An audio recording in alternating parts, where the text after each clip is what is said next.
ఏలూరు జిల్లా Nuzvid police station వద్ద ఉద్రిక్తత నెలకొంది. ప్రేమ పెళ్లి చేసుకున్న బాపునగర్కు చెందిన ప్రేమికులు రక్షణ కల్పించాలని నూజివీడు పోలీసులను ఆశ్రయించారు. పోలీస్ స్టేషన్ వద్దకు భారీగా చేరుకున్న యువతి తరపు బంధువులు పోలీసులను పక్కకు నెట్టేసి ప్రేమికులపై దాడికి తెగబడ్డారు. యువకుడిని చితకబాదారు.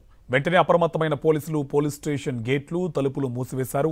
అయినప్పటికీ స్టేషన్ లోపలికి చొరబడేందుకు ప్రయత్నించారు యువతి కుటుంబ సభ్యులు.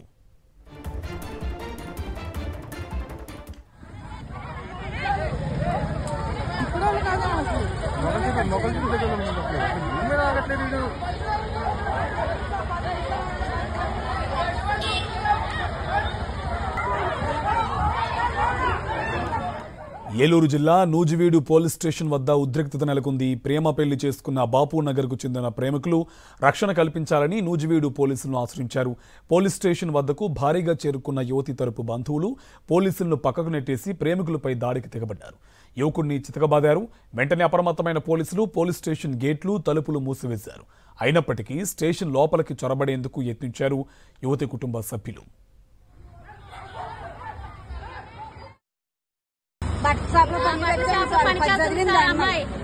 అమ్మాయి ఏం మాయ మాట చెప్పాడు ఏమో సార్. నెల సార్ పెళ్లి నెల ఉంది సార్. అన్ని కొనుక్కొని మేము పెట్టుకున్నాం సార్. పెట్టుకున్నాం సార్. పిల్లకి ఏం మాయ మాట చెప్పాడు ఏమో సార్. ఫోన్ ద్వారా నా పిల్లని తీసుకెళ్లిపోయాడు సార్. తీసుకెళ్లి 3 రోజులు సార్. వాడు ఎక్కడెక్కడో తెచ్చిండు సార్. నా పిల్లలు నా బిడ్డ చేతులు 2 చేతులు కొడుకొచ్చేసాడు సార్. బట్టలు లేకుండా ఫోటోలు పంపిస్తున్నాడు సార్. వాడు మమ్మల్ని బ్లాక్ మెయిల్ చేస్తున్నాడు సార్.